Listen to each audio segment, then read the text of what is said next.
But the power and influence of the Freud family in America was about to grow even more. Politicians were about to turn to Anna Freud's cousin, Edward Bernays, for help in a time of crisis. He was going to manipulate the inner feelings and fears of the masses to help America's politicians fight the Cold War. I don't mean to say, and no one can say to you, that there are no dangers. Of course there are risks if we are not vigilant. But we do not have to be hysterical. In 1953, the Soviet Union exploded its first hydrogen bomb, and the fear of nuclear war and communism gripped the United States. Those in power became concerned about how to reassure the population.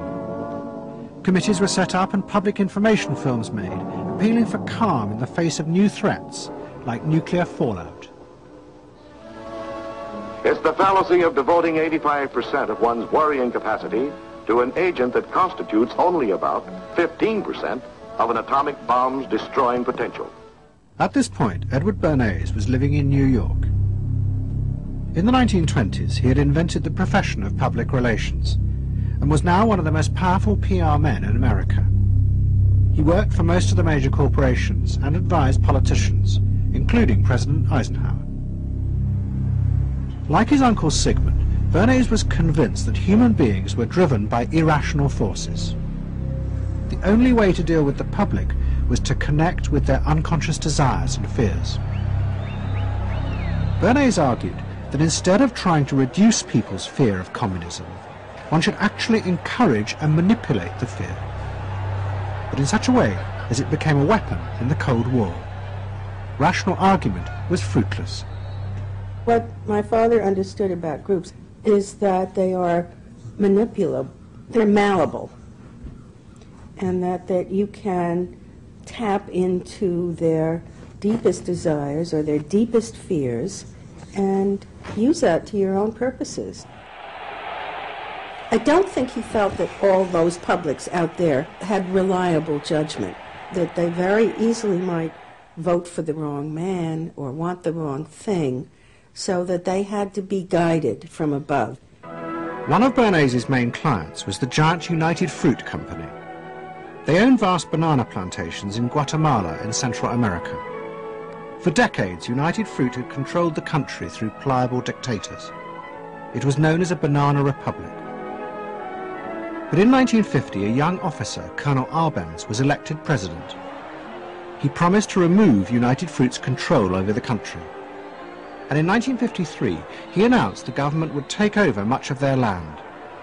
It was a massively popular move, but a disaster for United Fruit, and they turned to Bernays to help get rid of Arbenz.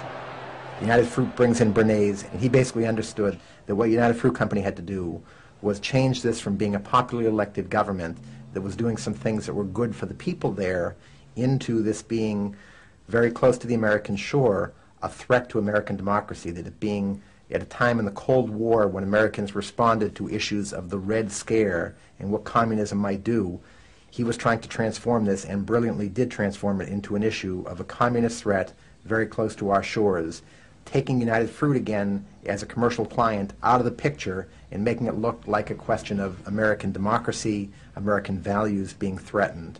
In reality, Arbenz was a democratic socialist with no links to Moscow. But Bernays set out to turn him into a communist threat to America.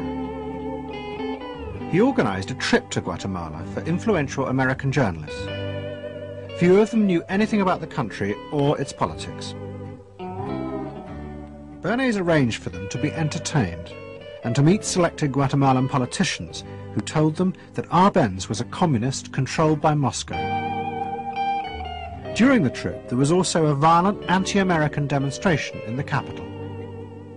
Many of those who worked for United Fruit were convinced it had been organized by Bernays himself. He also created a fake independent news agency in America called the Middle American Information Bureau. It bombarded the American media with press releases saying that Moscow was planning to use Guatemala as a beachhead to attack America. All of this had the desired effect. In Guatemala, Guatemala, the Jacob Arbenz regime became increasingly communistic after its inauguration in 1951. Communists in the Congress and high governmental positions controlled major committees, labor and farm groups, and propaganda facilities. They agitated and led in demonstrations against neighboring countries and the United States. What was profoundly new in terms of what Bernays did is he took this menace to our backyard in Guatemala. For the first time, we saw Reds a couple hundred miles from New Orleans who Eddie Bernays had us believing were a true threat to us, that it was going to be a Soviet outpost in our backyard. But what Bernays was doing was not just trying to blacken the Arbenz regime. He was part of a secret plot. President Eisenhower had agreed that America should topple the Arbenz government, but secretly. The CIA were instructed to organize a coup. Working with the United Fruit Company, the CIA trained and armed a rebel army and found a new leader for the country called Colonel Armas. The CIA agent in charge was Howard Hunt, later one of the Watergate burglars. What we wanted to do was have a terror campaign to terrify Arbenz particularly, terrify his troops, much as the German Stuka bombers terrified the population of Holland, Belgium, and Poland at the onset of World War II, and just rendered everybody paralyzed. As planes flown by CIA pilots dropped bombs on Guatemala City, Edward Bernays carried on his propaganda campaign in the American press. He was preparing the American population to see this as the liberation of Guatemala by freedom fighters for democracy. He totally understood that the coup would happen when the public and the press, when conditions in the public and the press allowed for a coup to happen, and he created those conditions. He was totally savvy in terms of just what he was helping create there in terms of this overthrow. But ultimately he was reshaping reality, reshaping public opinion in a way that's undemocratic and manipulative.